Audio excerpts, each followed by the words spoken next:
আবু তালেব রাসূলকে সন্তানের মতো লালন পালন করছে। আবু তালেব নবীর কলিজা থেকে বেশি ভালোবাসছে রে। যেদিন দুনিয়া থেকে বিদায় হয়ে যাবে, সেই আবু তালেবের কাছে রাসূল যাবে, কিন্তু আবু জাহেল তার ছেলা পেলা লয়ে সব আবু তালেবের চতুর্দিকে ঘেরাও করে বসে আছে। নবীজি যখন আবু তালেবের কাছে গিয়া বসছে, আল্লাহর নবীর চোখ বেয়ে বেয়ে পানি পড়ে আর বলে, চাচা গো, দুনিয়া থেকে তো আপনি বিদায় হয়ে যাবে, মরণাপন্ন, কিন্তু আপনি যদি দুনিয়ার থেকে বিদায় হয়ে যান গো চাচা, এই হালতে যদি দুনিয়ার থেকে বিদায় হয়ে যান, আমি সমস্ত নবীকুলের সম্রাট,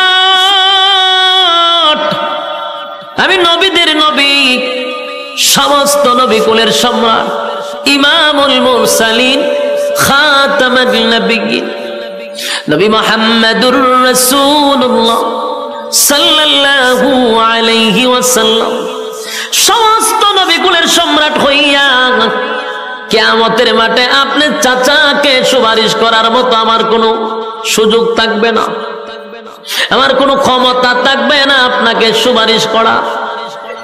তাই চাচা বিদায় হওয়ার এক মুহূর্তে একটা বারের জন্য আমার কানে কানে কালেমা পড়ায়া শোনায়া দেন। আল্লাহর নবী বুঝতে পারছেন আবু জাহিল্লা বসা, আবু লাহাব বসা, মক্কার সব বড় বড় নেতা চতুর্দিকে বসা। আবু তালেব বলেন, বাতিজা, আমি যদি কালেমা পড়ি, ওই দেখ আবু জাহিল্লা বসা, আবু লাহাব বসা, মক্কার সব লোক বসা, কালেমা পড়া যদি মারা যায়, সারা জীবন বলবে আবু তালেব মরণের সময় বাপ দাদার ধর্মের মধ্যে সুন কালিমাইরা মরছে। বাতিজা রে, এই জন্য আমি পড়তে পারি না। আল্লাহর নবী বলেন, চাচা গো, জোরে পড়তে হবে না, জোরে পড়ার প্রয়োজন নাই, আমি আপনার টুডের সঙ্গে আমার কান লাগায়া দিব, শুধু আপনার টুটটা লড়াইয়া খালি কান পর্যন্ত আওয়াজটা পৌঁছায়া দেন। একবার শুধু কালেমার আওয়াজটা টুট লড়াইয়া আমাকে বুঝায়া দেন। ওয়াদা দিলাম, ওয়াদা দিলাম, কিয়ামতের কঠিন ময়দানে আপনার চাচাকে ছাড়া আমি নবী জান্নাতে যাব না। কত বড় কপাল! আবু তালেবের কত বড় কপাল ছিল! আবু তালেব এত বড় সুযোগ পাওয়ার পরেও, এত বড় একটা সুযোগ পাওয়ার পরেও আবু তালেব বলেন, বাতিজা রে, আমি তোমারে কলিজার থেকে মহব্বত করি, আর জীবন দিয়ে তোমারে ভালোবাসি, আমি তোমারে ভালো করে চিনি, তুমি যে পয়গম্বর সেটা আমি জানি, তুমি আল্লাহর পয়গম্বর আমি জানি রে বাতিজা, তাই তো আমি তোমার সন্তানের চেয়েও বেশি মহব্বত করছি। বাতিজা শুধু এখানেই নয়, আমি আরো জানি তোমার কালেমা যদি আমি না পড়ি, চিরস্থায়ী আমি জাহান্নামে যাব, সেটাও বাতিজা আমি জানি। বাতিজা, আমি আরো জানি, আরো জানি তোমার কালেমা যদি আমি পড়ি, আল্লাহ তুই জান্নাতে যাব, সেটাও জানি। সুবহানাল্লাহ। বলুন আবু তালেব জানতো কিনা দিন ধর্ম ইসলাম সঠিক, নবী পয়গম্বর সঠিক, কোরআন সঠিক, সব জানতো। এরপর আবু তালেব বলেন, আমি সব জানি,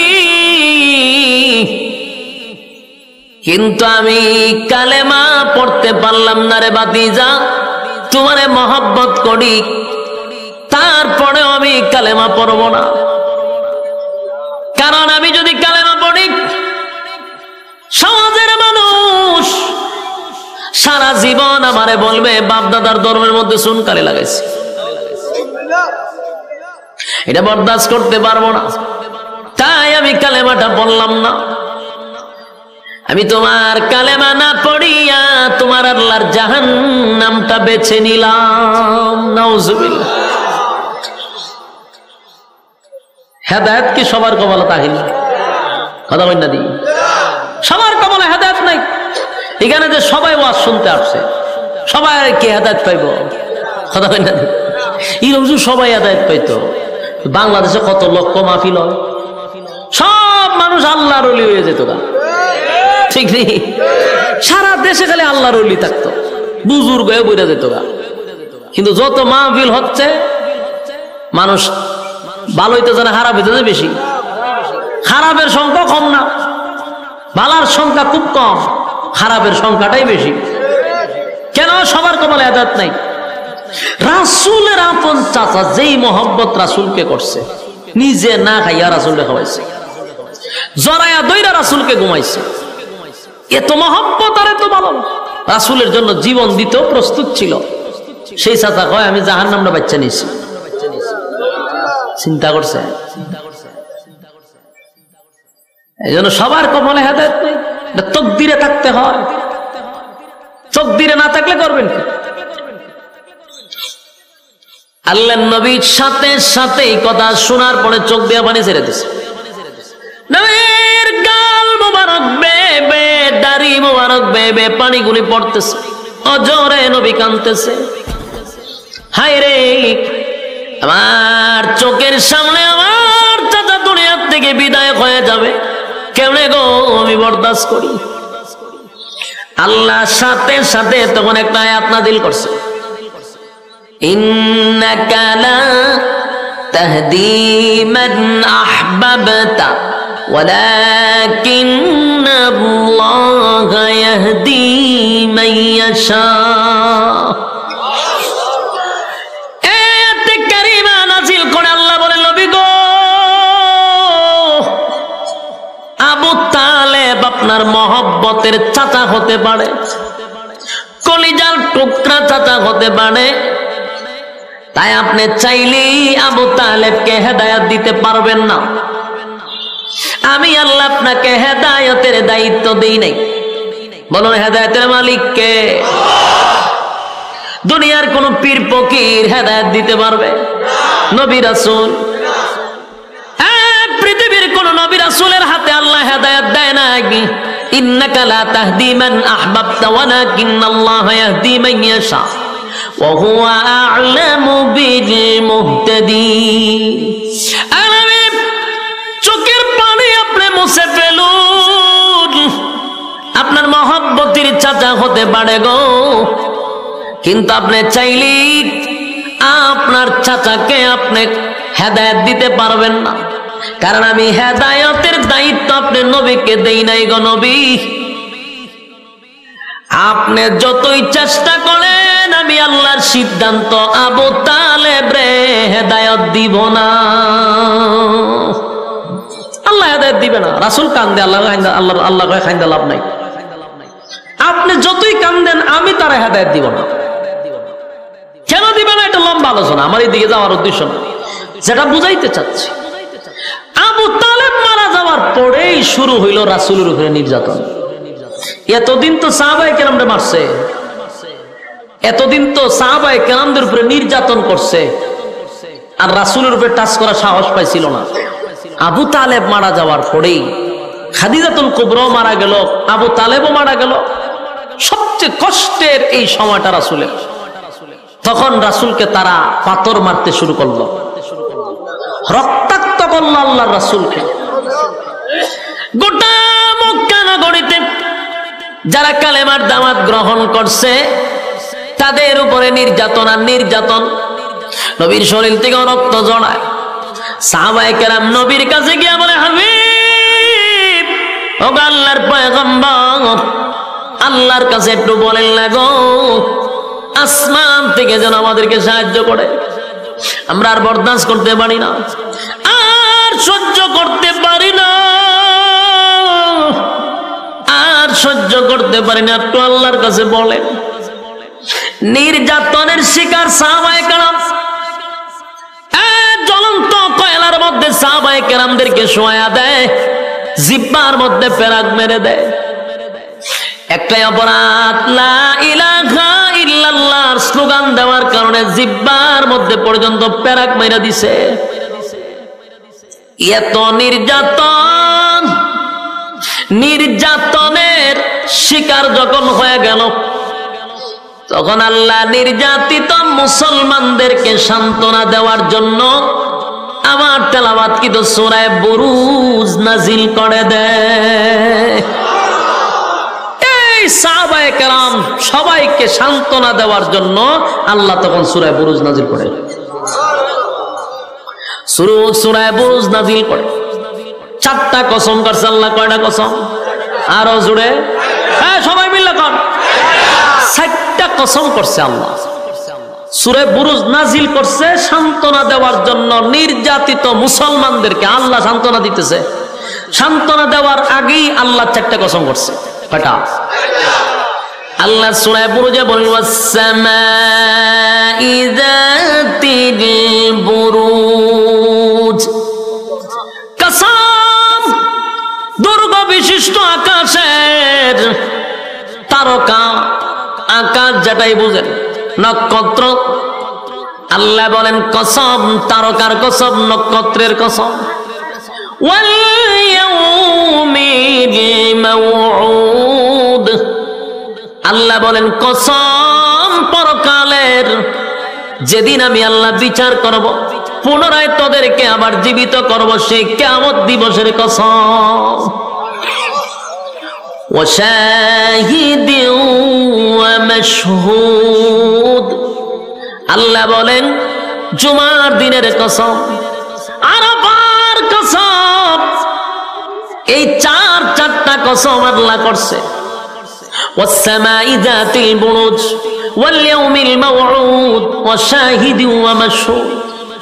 কয়টা কসম? 4টা কসম করছে আল্লাহ। 4টা কসম করে আল্লাহ বলেন কুতিলা আসহাবুল উখদুদ। 4টা কসম করে আল্লাহ যে কথাটা বলছে, এই পয়েন্টটাই আপনাদের স্মরণ রাখতে হবে। যদি আলোচনা শুনতে চান তাহলে সামনে বোঝার জন্য এই পয়েন্টটা খুব জরুরি। 4টা কসম করে রব্বে কারীম বলেন কুতিলা আসহাবুল উখদুদ, গর্ত খননকারীর উপরে আমি আল্লাহর অভিশাপ। কার উপরে অভিশাপ? গর্ত খননকারীর উপরে আমি আল্লাহর অভিশাপ। বলুন কার উপরে অভিশাপ? গর্ত খননকারীর উপরে আল্লাহর অভিশাপ। এই কথাটা আপনাদের স্মরণ থাকতে হবে। এই এতটুক কথা স্মরণ না রাখলে সামনের আলোচনা বোঝা বড় কঠিন হবে। খুব মনোযোগ দিয়ে শুনবেন। আল্লাহ 4টা কসম কাইরা একজন জালেমকে আল্লাহ অভিশাপ দিছে। গর্ত খননকারী জালেম। আল্লাহ বারবার বলেন গর্ত খননকারীর উপরে আমি আল্লাহর অভিশাপ।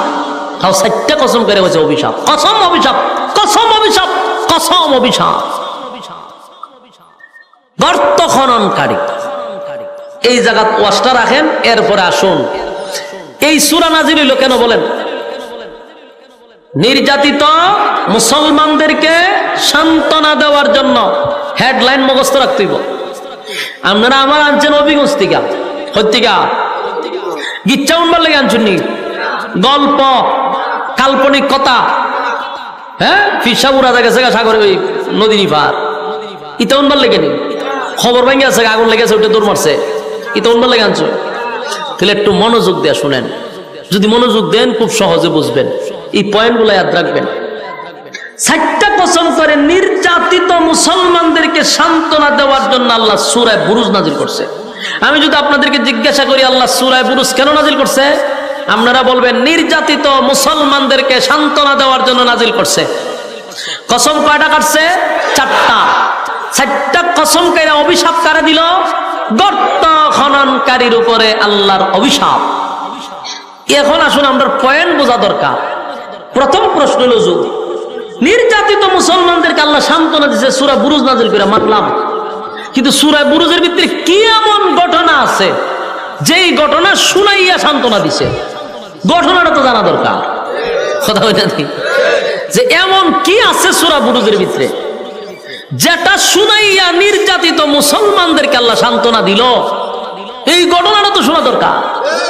এই ঘটনাটাও কোনো গল্প নয়, কোনো গিচ্ছা নয়, তাফসীরের ভিতরে এই ঘটনাটা আল্লাহ উল্লেখ করছে।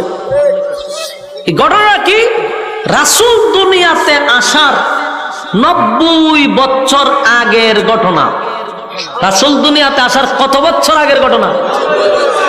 90 বছর আগের ঘটনা। এই সময় রাসূল দুনিয়াতে নাই। এই 90 বছর আগের ঘটনাটা আল্লাহ সূরা বুরুজের ভিতরে ঢুকাইয়া তখনকার নির্যাতিত মুসলমানদেরকে সান্ত্বনা দিছে। এখন আপনাদের প্রশ্ন, 90 বছর আগে কি ঘটছিল? ঠিক না? 90 বছর আগে ঘটনাটা কিটা? 90 বছর আগে একটা ঘটনা ঘটছিল। 90 বছর আগে তখনকার সময়ে একজন জালেম শাসক ছিল। কি ছিল? জালেম শাসক। জালেম শাসক ছিলেন। জালেম শাসকের কাজ হইল কারণে অকারণে মানুষের উপর নির্যাতন করা। আমনে কথা বললেই আপনার উপর নির্যাতন করা, কারণে অকারণে আপনাকে হয়রানি করা। এটা হলো জালেম শাসকের কাজ। তখনকার যুগে একজন জালেম শাসক ছিল। সে নিজেকে খোদা দাবি করত, বলতো আমি তোমাদের রব, আমি তোমাদের প্রভু। যারা তাকে খোদা মানত না তাকে তারা হত্যা করত। এই প্রভু নিজেকে খোদা দাবি করত, বলতো আমি তোমাদের রব, আমি তোমাদের প্রভু। তারে যে খোদা মানত না তারে হত্যা করত। আমার কথা বুঝতে জন্যই কত বড় জালেম, কত বড় জালেম শাসক। তখনকার যুগটা ছিল জাদুবিদ্যার যুগ। জাদুবিদ্যা বেশি চলতো। তো সবচেয়ে প্রবীণ জাদুঘর সে বৃদ্ধ হয়ে গেছে, বুড়ো হয়ে গেছে। তো সে একদিন বাদশাকে বলল যে আমি যদি মারা যাই তা আমার এই জাদুবিদ্যা তো আরেকজনের শিখাইয়া যাওয়া দরকার। তাই আমাকে আপনি একজন মেধাবী ছাত্র দেন, যারে আমার এই আগাম কুগাম শিখাইয়া যাওয়ান যায়। তো বাদশা চিন্তা করলো কথা তো ঠিক। একটা মেধাবী ছেলে তালাশ করে বাইর করছে। বাইর করে এই বৃদ্ধরে দিছে যে এরে তুমি জাদু শিখাইও। বৃদ্ধ যা শিখছিল তা যুবকরে শিখানোর চেষ্টা করা শুরু করছে। যুবক তার বাড়ির থেকে প্রতিদিন বৃদ্ধর কাছে যায় জাদু শিখতে। একদিন রাস্তার মধ্যে দেহে এক হুজুরে ওয়াজ করে। মনে করেন আপনার এই রাস্তা দিয়ে যাইতেছে, দেহে আমি কেন ওয়াজ করি, হেওয়া ভ্যান্ডেলে বইছে, এরকম বিষয়টা। তো ফাদ্রিয়ে ওয়াজ করে, যুবকে জাদুবিদ্যা শিখতে যাবে, মাঝখানে হুজুরের ওয়াজ শুনতে বসছে। ওয়াজ শুনে দেহে ভালোই তো লাগে, খারাপ না, আর একটু বই। এই বইতে বইতে কয়েক মিনিট বসছে, 10-15 মিনিট ওয়াজ শুনছে। শুননা যুবক আবার চলে গেছে জাদু শিখতো। তো প্রতিদিন সে জাদুবিদ্যা শিখতে যায় আর দেহ হুজুরে বয়ে ওয়াজ করে। আর তারও হুজুরের প্রতি এমন এক আকর্ষণ ঢুকছে, সেও চিন্তা করলে যে না, হুজুরের কথা বড় মজা, আমি একটু শুনি। দেহে হুজুরে ওয়াজ করে একত্ববাদী খুদার। আর তখনকার মানুষ খুদা মানত কারে? এই কয়েকজনে ওয়াজ বুঝতে যায় আর বাকি সব আমার মুখের ভাই যাই রয়েছে। উত্তর না দিলে বোধ ওয়াজ বুঝুন না, আপনারা ওয়াজ বুঝতে শুননি। 2-1 ভাই যে ওয়াজ বুঝতেছে। বাকি দেশের সব জনগণ খুদা মানত জালেম শাসককে। আর এই যুবক ওয়াজ শুনলো, ফাদ্রিয়ে ওয়াজ করে একত্ববাদী খুদা। যুবকে চিন্তা করছে কিরে, ফাদ্রি দি খুদা আর একজন হয়, আর দেশের সব জনগণ আমরা যে মানি ওই বাদশারে খুদা মানি, হুজুর দেখো খুদা বলে আর একজন আছে। এটা নিয়ে সে খুব চিন্তায় আছে।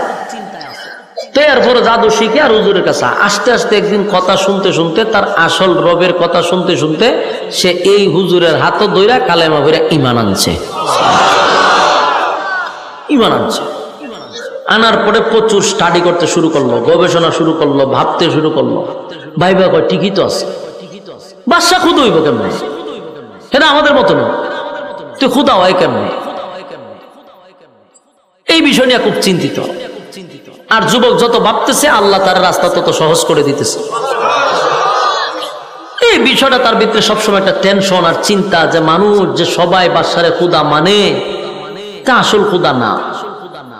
মানুষ তো তারা খুদা মানে। এর ভিতরে তার ভিতরে একটা সন্দেহ আছে, হাসা ওই পাদ্রিটা সঠিক না বাদশাই সঠিক, এটা একটা চিন্তা আছে। একদিন রাস্তা দিয়ে যাওয়ার সময় দেখে গ্রামের সব মানুষ এক রাস্তার মধ্যে দাঁড়ায় রয়েছে। সে যাবে রাস্তার ওই পারে, কিন্তু মাঝখানে দেখে একটা ভয়ঙ্কর এক প্রাণী বসা, ভয়ঙ্কর প্রাণী। এখন এই প্রাণীর ভয়ে গ্রামের কেউ এই দিকেও আসে না, এই দিকের মানুষ ওই দিকেও যায় না। যুবক পড়ছে মহা মুসিবত, আমি যাবো কেন? এই প্রাণীর ভয়ে সব মানুষ দাঁড়িয়ে আছে। হঠাৎ করে যুবকের মাথায় একটা প্ল্যান আসলো যে আজকেই আমার পরীক্ষা করার সময় আসল রবকে। আজকে আমি পরীক্ষা করবো যে আসল রবকে। এই বইলা সে একটা পাথর লইছে, ছোট্ট পাথর লইয়া কইতাছে যদি একত্ববাদী খোদা সঠিক হয়, পাদ্রী যে দাওয়াত দিছে সেই খোদা যদি সত্য হয়, তাহলে এই পাথর দিয়া তো একটা মুরুগ মারাও সম্ভব না। কিন্তু এই পাথরটা মারার সাথে সাথে যেন এই ভয়ঙ্কর প্রাণী মারা যায়। সঠিক খোদা যদি হয় পাদ্রীটা, আর যদি সঠিক খোদা না হয় তার এটা মরবে না। এই বইলা ডিল মারতেই ছোট্ট পাথরটা ডিল মারছে, একদিকে ডুইকা আর একদিকে বেরিয়ে গেছে। ওই প্রাণীটা জাগাতেই মারা গেছে। বলুন তো দেখি যুবকের ইমানি জজবা বাড়ছে না কমছে? ইমানি জজবা বেড়ে গেছে। এখন তো যুবক কয় সর্বনাশ, তাহলে আমার টার্গেট ঠিকই আছে, খুদার পরিচয় পেয়ে গেছে। খুদার পরিচয় পেয়ে যুবক খুব খুশি, আমি আমার রবের পরিচয় পেয়ে গেছি। এতদিন এই বাদশাকে খুদা মানছি, হ্যাঁ কোনো খুদা টুদা না, দেশের মানুষও তারে খুদা মানতেছে, আসল রবের পরিচয় পেয়ে গেছি। যুবক এবার একটু ডংলিয়া পড়ছি আমিও। সম্মানিত সুধী, যুবক চিন্তিত। আমরা একটা কাজ করেন, বক্সে হালকা একটু ইকু দেন, বক্সে দেন। আপনি রিপিও কি কইটারে মনিটরে দিয়েন না, মনিটরটা আমার কাছে তো, বক্সে দেন, হালকা দেন, শ্বাসটা না টানে। সম্মানিত সুধী, এখন এই যুবক তার ইমানি জজবা বাড়ছে। সে চিন্তা করলো আমি আসল রবের পরিচয় পাইছি। আমল শুরু করছে, ইবাদত শুরু করছে, রবের প্রতি তার যথেষ্ট পরিমাণ বিশ্বাস চলে আসছে, জান প্রাণ দিয়ে রবের গোলামি করা শুরু করছে। কিন্তু ওই যে প্রাণী মারছিল, গ্রামের মানুষ দেখছিনি, এই গ্রামের মানুষ এই দৃশ্য দেখিয়া কয় এই যুবক সাধারণ কোন যুবক না। এটা স্বাভাবিক কিনা? আমনের সামনে যদি আমি বড় একটা বাঘ মেরালে ডিল মেরা, তা আমার মুড়িদানের আর অভাব পড়তো না। কথা ঠিক নেই? কারণ বাংলাদেশ ফু দিয়া ডিম ফাটাইলে মুড়িদানের অভাব নাই, লাইন ধরে মুড়িদানের, বেড়া বেড়ি যা আছে সব মুড়ি দিয়ে জায়গা। আর এই যুবক একটা প্রাণী মারছে, বিশাল ভয়ঙ্কর প্রাণী, তাও ছোট্ট একটা কণা পাথর দিয়া। বুঝেননি কি পরিমাণ তার ভক্তবৃন্দ বাড়ছে। মানুষ কয় এই যুবক সাধারণ না, তো মানুষ তার কাছে যায়। যুবক গেলে পরে ফু দেয়, তো অনেক রোগ ভালো হয়ে যায়। কুষ্ঠ রোগ লিয়ে যায়, ফু দিলে ভালো হয়ে যায়। আতুল্লুলা মানুষ যায়, ফু দিলে ভালো হয়ে যায়। কেরামতি খালে আরো বাড়তেছে। মানুষ কয় সর্বনাশ, এই যুবক সাধারণ না। তো এরকম করতে করতে এইগুলা কিন্তু একসময় সইরা যায়। একজনের মুক্তি আরেকজন, একজনের মুক্তি আরেকজন করতে করতে পার্লামেন্টে এই খবর চলে গেছে।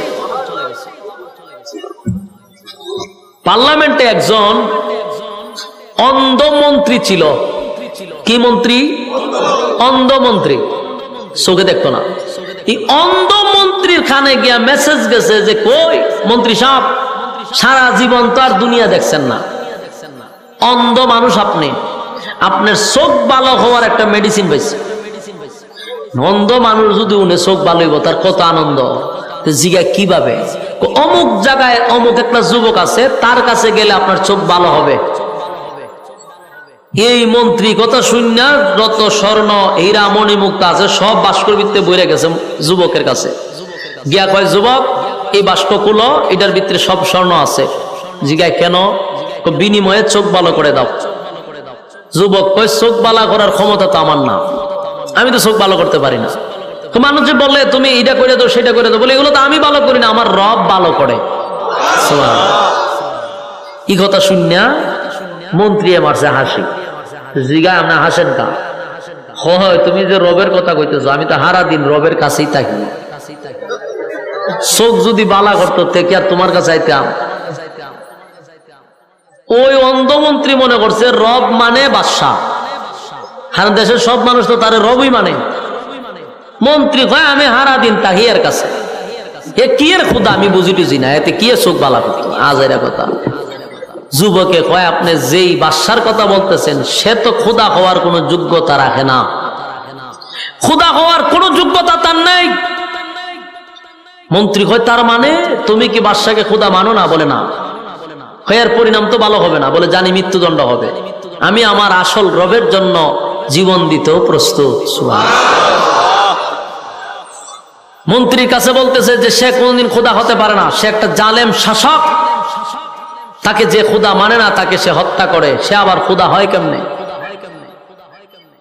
তখন বলতেছে বাবা রে এই ফেসা আমার ভালো লাভ নাই, তুমি আমার চোখ বালা করে দাও আমি জায়গা। যুবক কইতে চোখ তো আমি বালা করি না, তো তোমার রব রে কেউ চোখ বালা করে দিত? কয় আমার রব তেমনি ভালো করে না। তো কেমনে ভালো করে? আপনি কালেমা পড়ে আগে রবের উপর ইমান আনতেইব। ইমান যদি আনেন আমি আমার রবের কাছে একটু রিকোয়েস্ট করতে পারি, আমার রবের দয়া মায়া হইলে আপনারা ভালো করে দিব। মন্ত্রী চিন্তা করলো দুনিয়া তো কিরম দেখছি না, এখন চোখ তো আমার দরকার। ঠিক আছে কালেমা পড়লাম, কালেমা পড়ছে, ইমান আনছে। যুবক এবার আল্লাহর কাছে হাত তুললে কান্না শুরু করছে, আল্লাহ মন্ত্রীর চোখ বালা করে দিছে। এখন তো মন্ত্রীদের ছবি দেখে, ঘটনা কি তারই ছবি দেখা যায়, পৃথিবী এত সুন্দর, মানুষ এত সুন্দর, জীবনে দেখছে না, এরপরে কি করতে পারে এটা তো আপনারা বুঝে নেব। একের এক জায়গা খারি থাকবো নি, দৌড়াদৌড়ি করবো, ঠেলা মারবো, খামসা মারবো, মানুষের দূরে সিমটি মারে, খামসা মারে, ঠেলা মারে, ধাক্কা মারে, লাইটও গিয়ে দৌড়ালায়, কারেন্টও দৌড়ালায়, জীবনে দেখছে না, ঠিক নেই। মন্ত্রী তখন আর এক জায়গাত নাই। তো এগুলা করতে করতে একদিন পার্লামেন্টে গেছে। অন্ধ মানুষ যারা দেখবেন এরা দাঁড়ানোর সিস্টেম ভিন্ন, এদের হাঁটার সিস্টেম ভিন্ন। এবার এক জায়গায় দাঁড়ায় থাকলে এইরকম ভাবে দাঁড়ায় থাকে, ঠিক নেই, আজকাতে এমনি করে আমরা দাঁড়ায় থাকে, এক জাতি ভাবে দাঁড়ায়, দেখাও ইয়াই ভাবে দাঁড়ায়। দাঁড়ানি সিস্টেম তার এইরকমই ছিল। এখন তো তার চোখ ভালো হয়েছে, এখন তার দাঁড়ানি সিস্টেম হইলো আমাদের মতো। বাদশা দূর থেকে এটা ফলো করছে, যেহেতু অন্ধ আছে, তুই এক জায়গায় চুপ করে দাঁড়াইত, হেদি এখন খালি খুব চঞ্চল, হেই গানো যায়, হি গানো লারা মারে, গানো টেক্কা মারে, ঘটনা কিটা? মন বাদশা ডাক দেখ, ওইদিকে আয়, তুই কি চোখে দেখস? দেখি তো, হ্যাঁ কেমনে দেখস? চোখে দেখতে না? বলে আমার রব বালা করছে, রব বালা করছে কইছে পড়ে। বাদশায় খুশির চুটে ডিজে গানের আয়োজন করছে, ডিজে গান লাগা। কে রে? আমি যে ভালো করছি এটা তো আরো জোরে খাওয়া দরকার, তুই যে আমার আগে হইতে তাহলে বিশাল আয়োজন করতাম। আমি যে ভালো করছি তুই পার্লামেন্টে কইছস, আমার কলিজা ঠান্ডা হয়ে যায়। মন্ত্রী কয় তুই কি আসলেই খোদা? পার্লামেন্টের সামনে কয় হ্যাঁ তুই কি আসলেই খোদা? তুই তো আস্তে একটা হুদা, তুই কি এর খোদা? তুই যদি খোদা হইতি আমার চোখ বালা করে দিতি। হ্যাঁ মানুষের কাছ থেকে জোর করে খোদাই আদায় করে নিছস। আমি অন্ধ ছিলাম এতদিন, তুই যদি খোদা হইতে আমার চোখ বালা করে দিতি। আমাকে যে চোখ বালা করেছে উনি হলেন আমাদের স্রষ্টা। তোরে যিনি সৃষ্টি করছেন, আমার যিনি সৃষ্টি করছেন, সাত আসমান, সাত জমিন, সূর্য চন্দ্র, গ্রহ নক্ষত্র, কুল কায়নাত যিনি সৃষ্টি করলেন হুকুম দিয়া, তিনি হলেন আমার রব আল্লাহ। বাদশার মেজাজটা গরম হয়ে গেছিল, চান্দি ফুড়া গরম। তারে খোদা না মানলে সে হত্যা করে, আর এটা তার ইগুতে লাগছে মারাত্মক লজ্জা। এত মানুষের সামনে পার্লামেন্টে বৈশা একজন দেশের বাদশাকে এইভাবে বেজ্জতি করা, অপমানি করে, এটা কি মেনে নিব বাদশাহ? বাদশাহ কয় এর গ্রেপ্তার কর। গ্রেপ্তার করলো, এর রিমান্ডে নিয়ে ফিডা, রিমান্ডে নিয়ে মার শুরু করলো। মারতে মারতে মারতে জিগায় কক তোরে কে কালেমা শিখাইছে? ফিডার সুডে হয় আমারে যুবকে শিখাইছে। যুবকরে গ্রেপ্তার করে আনছে, আইনা যুবকরে ফিটা শুরু করছে। ফিডাইতে ফিডাইতে যুবকরে তোরা কাটা কালেমা হয়েছে, কয় হাত দিয়ে এসে গেছে, হাত দিয়ে গ্রেপ্তার কর, হাত দিয়ে তুলছে ফিডা, মানে যে শিখাইছে এর ফিডা। এইভাবে মাইর শুরু করছে। কারণ আমি আগেই বলছি সে কি জালেম শাসক, সে কি শাসক? জালেম শাসক। তিনজনে ফিডাইতে ফিডাইতে লাস্টে কয়, তিনজনে তো ইচ্ছা মতো ফিডাইছি, এখন তোরা রবকে। তিনজনের কয় রব হলেন আল্লাহ, যিনি আমাদেরকে সৃষ্টি করছেন।